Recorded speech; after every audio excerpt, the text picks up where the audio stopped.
Imagine your boss starts a war, tells the press it's not about regime change. Very clear, not regime change. And then one of his senators on TV, it's pretty clear that this is about regime change. While bombs are still falling. That's Tim Sheehy last night. Here, watch this drive. I think the question is, if you can't clearly articulate why this started, how do you tell people how it's ending? How do you not clearly articulate how it started? 1983, 1989, 1980.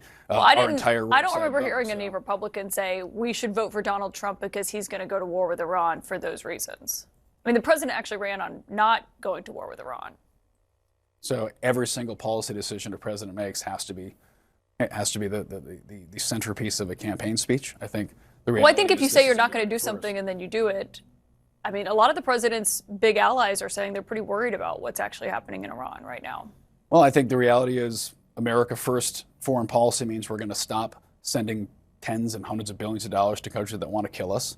So the reason the justification keeps changing is because Iran is bad at so many things simultaneously. The navy, the nukes, the missiles, the proxies, the money laundering, the terrorism. When you have that many reasons for a war, you might not have a reason for a war. So their whole plan is bomb them until the regime collapses. Then the tentacles stop, the peace comes, nobody goes in. It just works itself out. Analysts are saying the chances of regime collapse in a repressive state that penetrates every level of Iranian society seem far-fetched, and even if the bombing seriously degrades Iran's security forces, they still outgun any internal opposition who lack organized leaders. So decapitate the regime and hope the body stops moving. Legal experts have already said Sauron violated the constitution by launching the war without congressional approval, and that the White House hasn't presented a single legal justification to the public. And they're telling us now the objective is regime change. The one thing that requires the most legal justification,